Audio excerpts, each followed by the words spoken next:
Hey guys, so I was asked to make a video about how to properly use the glutes. So I want to go over one quick concept that I think will cover a lot of different things. So there's many different exercises you can use, but I want to talk about the basic action that the body does. Okay, so the glutes have two different functions, but here's the main one that I see most people doing and doing wrong. So whether you're doing a deadlift or some kind of kickback, squat, lunge, all those exercises involve major movement, which is hip extension. So this is hip flexion, it's closing the hip joint. This is hip extension, opening the hip joint.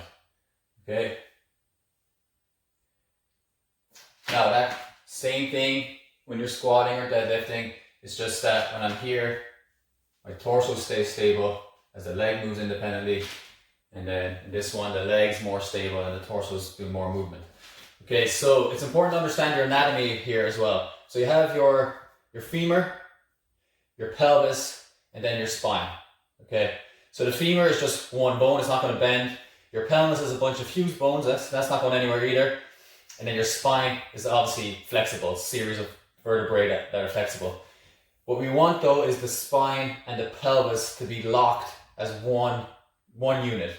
So as I tip forward here, my pelvis and the spine move together as one unit, and there's no flexion or extension from the spine itself. Okay, same thing if I just move my leg. My pelvis and spine stay put, and just the leg moves independently of the pelvis. Now, major thing that we see people doing is instead of keeping the pelvis stable and opening the hip fully, which would mean the glutes contracting fully, they actually arch their back and get a false positive. So it looks like that leg's moving back into an open position, full range of motion, that's what people are looking for, but they don't understand their anatomy properly or their joints properly, so they're actually getting the range from the back more so than the hip. Okay, so if you look close, I can keep this hip slightly closed, but move my leg backwards by bending my back.